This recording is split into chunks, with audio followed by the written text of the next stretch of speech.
Is it really possible to retire as a millionaire while earning minimum wage? You can start by getting a job. Hello, welcome to McDonald's. May I take your order, please? Today, I'm going to show you how you can use the power of saving and investing to retire with $1 million in your pocket. Before we get into the nuts and bolts of how to make this happen, we need to talk about something just as important: your mindset. Becoming a millionaire on minimum wage is not about quick wins or hitting the lottery. It's about consistency, patience, and smart decisions. It doesn't matter if you're making minimum wage or a six-figure salary, the principles are the same.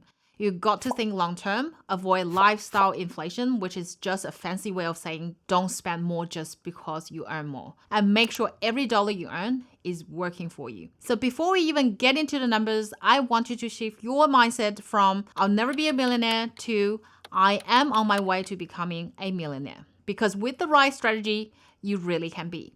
To show you just how powerful the right mindset and strategies can be, let me introduce you to Ronald Reed. Ronald wasn't a hedge fund manager or a Silicon Valley startup founder. He was a janitor and gas station attendant in the US who quietly amassed over $8 million by the time he passed away. Ronald was frugal, saving most of what he earned and consistently investing it in blue chip stocks. The small amounts he invested in his 30s, 40s, and 50s ballooned into millions by the time he retired.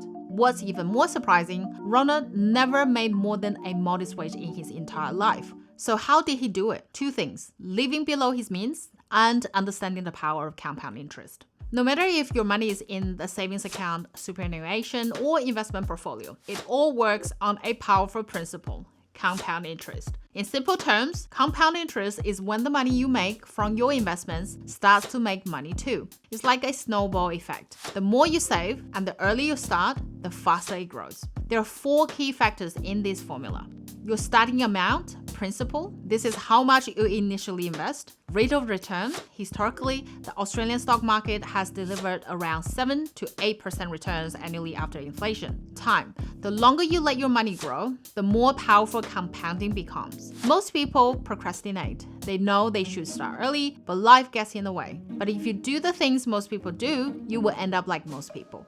I would say time in this formula is probably the magical variable that leads you to exponential growth because of its special place in the formula from a math standpoint. But if you are very close to your retirement age, there's something else that you can try. That is your contributions.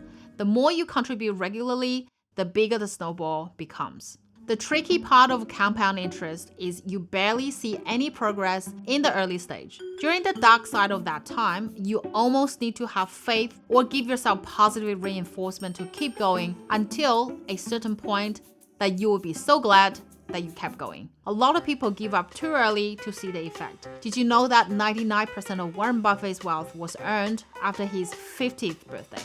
Now, let's get into the numbers. In Australia, the minimum wage is currently $24.10 per hour, or about $50,128 per year. After taxes, you take home roughly $43,547 a year. On top of that, your employer will contribute $5,765 annually to your superannuation as the 11.5% super guarantee. The taxable income of $50,000 will put you into the 30% tax band, which tells us that it's a better option to grow your money within superannuation fund because of its lower tax rate of 15%. Let's assume you are a couple both earning minimum wage with a combined income of around $100,256. If you live modestly, let's say on $80,000 a year, you can salary sacrifice some of your pre-tax income into super, boosting your contributions and taking advantage of super's lower tax rate. With some trial and error, I found the perfect spot of salary sacrifice of $4,628 per year each, and this could leave the couple with take-home income of $80,304 per year. Let's assume the current super balance is 0. Each year, the couple will make $20,785 concessional contribution combined, which includes the super guarantee and salary sacrifice. Once the concessional contribution hit the super account, it gets 15% tax cut.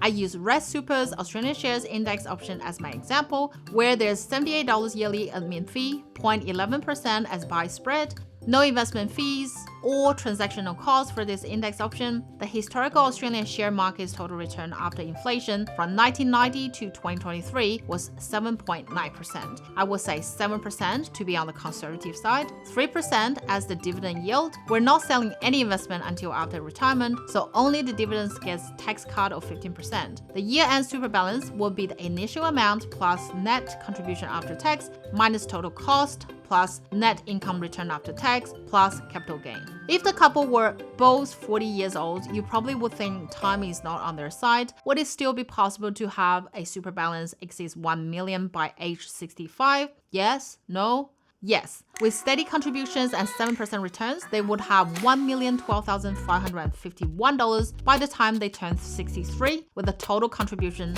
of just under $500,000.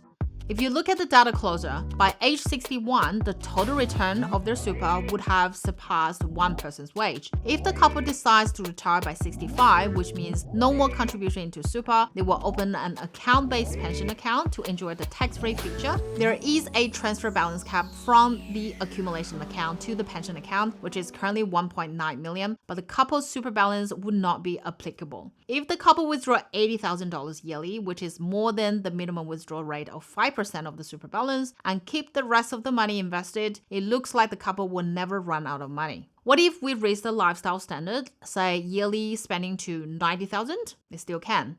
What if $100,000 yearly spending? By age 86, they will run out of money. Now, if you're 30 years old, you're in an even better position. By 65, your super will grow into 2.4 million, and if you start refresh from uni, you could retire with a massive 4.3 million. So what's the takeaway here? Becoming a millionaire doesn't require a six-figure salary or luck.